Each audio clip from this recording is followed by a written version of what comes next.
Hi everybody, this is Guru Fred Serrano from Filipino Martial Arts School, and today is another episode of Bayani Talk.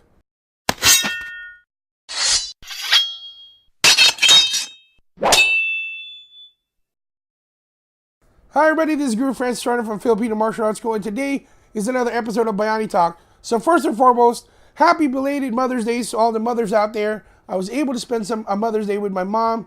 Although I was really sick, my allergies really took over for me on that day, but I still was able to spend some time with my mother and my sister, and even my mother's 11th and I think 9th great grandkid came over to the house and celebrated with us along with her youngest grandson. So to all the mothers out there, happy belated Mother's Day, and to my mom, happy belated Mother's Day. So today I'd like to talk about a video that I posted called Repetition. It's teaching the mind to teach the body.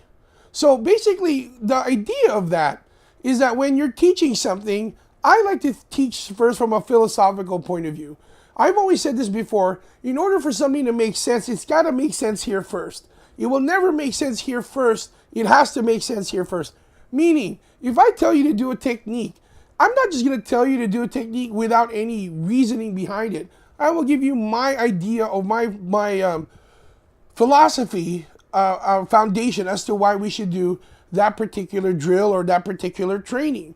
Because if it doesn't make sense here, it's never going to make sense here. So usually I know that a lot of styles, again, not knocking them, but this is just a difference between my style and the way I teach and the way other people teach, is that from what I was told, the way that they do is just, it's they gain knowledge through the action. Well, I think the knowledge comes first, and then the action comes second. Meaning that you have to be able to move. You have to you have to be able to move, and the only way you can make that to move in a certain way is got to make sense here. So the way I teach is, again, I tell my students why we should do the way we should do.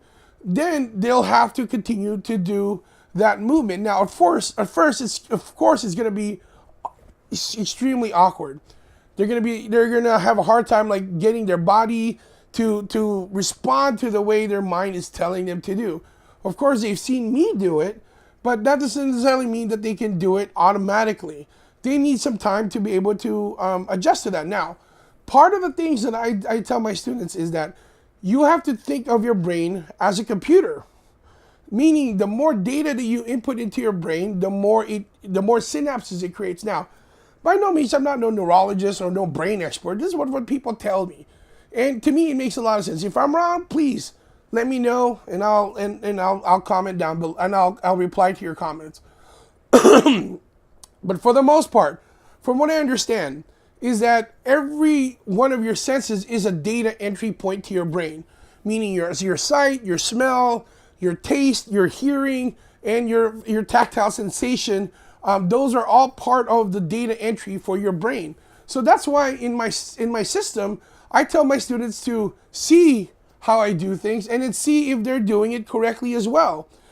We utilize a lot of our technologies nowadays, such things as mirrors or video cameras on our phones, to be able to see if we're doing the exact same movement. And we've been able to use, a split screen where you can see once me doing it and then my student doing it, and they can see where the differences are.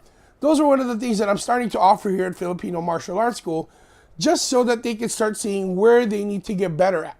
Secondly, the thing that I tell them is not just to be able to see it, but then to be able to see that how does it feel when they're doing it. Does their arm move a certain way? Do they feel like their arm is getting tired? Whatever kind of physical ailment that is happening, if you're doing it correctly or incorrectly, your body is going to respond to that. Third is auditory. I would tell them to use the count system. 1, 2, 1, 2. In our system, we have 12 strikes, and then when every time we do the strike, we count into it. 1, 2, 3, 4, or etc., etc. So that's another data entry into their mind as far as how to be able to do that. And now, the more repetitive that the more times you do it, or the more repetitive that you are, the more your brain creates synapses that tells your body how to do it. And eventually, you'll be able to do it. That's why we do repetition and movement. Not because we're trying to waste all your hours into training, but we're actually trying to get your training to be the most the most bang for your buck. Okay, I know that when I first started out, I wanted to learn the next thing right away. But along the way, I forget, hey, what am I missing here? What lesson am I not gleaming from taking my time in learning a particular technique? And as a result, I find myself going backwards. Now, that's why I'm telling my students now, repetition and training, repetition and movement teaches your body how to be able to move it. And eventually, your body will respond to the way your mind works. That's just my thought. Do you guys agree with me? Do you believe that that's the way to train your students? If not, please comment below on how you train if you'd like to share. If you are looking for a Filipino martial arts school in Riverside County, please check us out at www.fmaschool.com. We have classes on Mondays and Wednesdays. Please come and join us. And until then, my name is Guru Francis Serrano from Filipino Martial Arts School. Peace out, God bless, and keep swinging them sticks.